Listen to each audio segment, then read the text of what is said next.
तैयबा का आतंकवादी था, वो मरकजे तैयबा का जो मुरीदके में है उसका इंचार्ज था।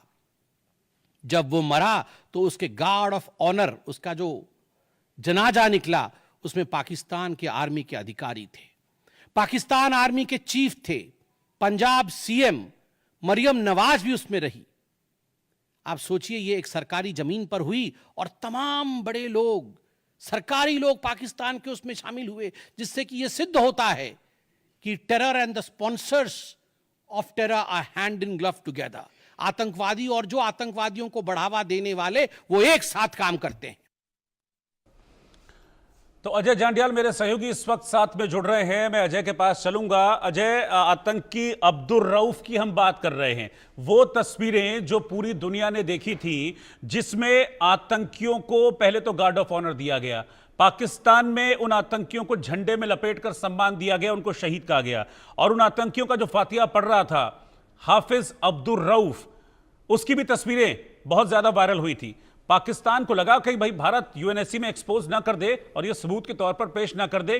पाकिस्तान ने क्या किया कि भाई एक उसका आइडेंटिफिकेशन कार्ड जारी कर दिया और बताया बड़ा अच्छा शहरी है, लेकिन उसी के जरिए पकड़ा गया। उसका एक एक डिटेल, एक एक चीज ग्लोबल टेररिस्ट जो कि अमेरिका की लिस्ट में है, उससे मेल खा रहा है। सफाई देने चला था, सबूत दे गया पाकिस्तान।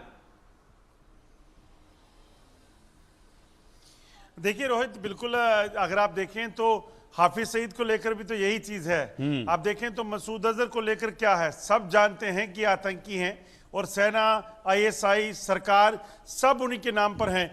आपको याद होगा कि हाफिज सईद ने जो कि एक मोस्ट वांटेड टेररिस्ट है ग्लोबली, उसने अपनी पार्टी का ऐलान किया था कि वो चुनावों में अपनी पार्टी को रजिस्टर करवाने जा रहा है, और उसको परमिशन शायद इसलिए नहीं बनी कि भारत ने जब दबाव डाला तो फिर वो नहीं हो पाया। तो कहने का मतलब ये है कि पाकिस्तान एक टेरर स्टेट है।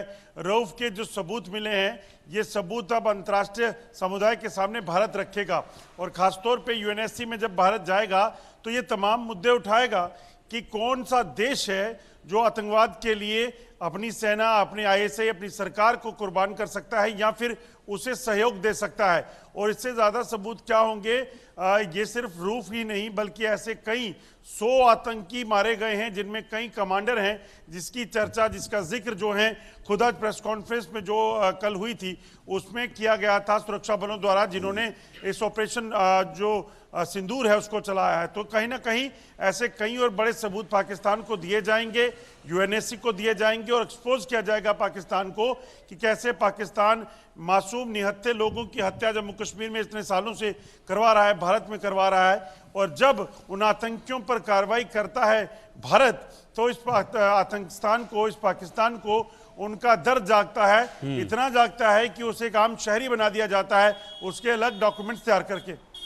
ठीक है, मेरे साथ इस वक्त major general retired Ajay Chaturvedi ji भी इस वक्त साथ में हैं। जनरल चतुर्वेदी, आपका बहुत बहुत स्वागत है इंडिया न्यूज पर।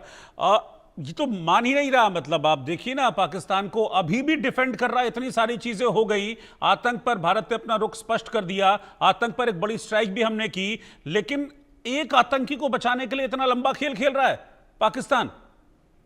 ये कभी नहीं सुधरेगा। आपको क्या उम्मीद थी कि अब सुधर जाएगा? ये तो जो मतलब वो तो जिसको कहते हैं अंग्रेजी में, जिसको बोलते हैं कि विद इम्प्यूनिटी कर रहा है। सारे आतंकी जो मारे गए, सबको मालूम है कि बहावलपुर का जो ये मरकज़े सुभान अल्लाह है या मरकज़े मुरीद है जो मुरीद के में है, ये दोनों जो हैं आतंक के गढ़ है। इसी के अलावा गुलपुर में हिजबुल मुजाहिदीन का जो गढ़ है। तो इन तीनों जगहों पे जब आपने, इसीलिए अब वो समय निकल गया कि आप ये परवाह करो कि यूएनएससी क्या कर रहा है, अमेरिका क्या कर रहा है। अमेरिका ने तो आपके साथ क्या किया, उसको ये मालूम है कि ये टेररिस्ट है। उसने फोटो, उन्होंने भी देखी होगी ये फोटो, क्योंकि उसके पहले उनका नमाज जनाजा ये पढ़ रहा था, उसमें फातिहा पढ़ रहा था। और उन्होंने तो आईएमएफ में जा करके, उनकी वजह से वो पैसा रिलीज हो गया। तो वो तो खुद ही तो ये जो इंटरनेशनल जियोपॉलिटिक्स की गेम है, वो हर देश अपने मर्जी से अपने इंटरेस्ट में काम करता है। हमारा इंटरेस्ट आज की तारीख में ये है कि जीरो टॉलरेंस फॉर टेररिज्म। तो हमने ये करके दिखा दिया कि 6 और 7 की रात में वो सब जगह, और आप अगर इसकी आप गौर से करें, हमने इसको पूरा पहले मैप कर रखा था कि कहाँ क्या है।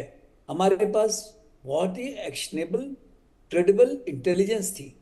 तो ये 9 के 9 जो जगहों पे हम लोगों ने हमला किया है, जिसमें करीब आपके हिसाब से कि करीब 100 आतंकी मारे गए, तो बिल्कुल सामने है। और उसमें कोई ये कहे कि उनकी फौज उससे अछूती है या उनका स्टेट अछूता है, जिस जहां आतंकियों के नमाज जनाजा में प्रेसिडेंट और उनके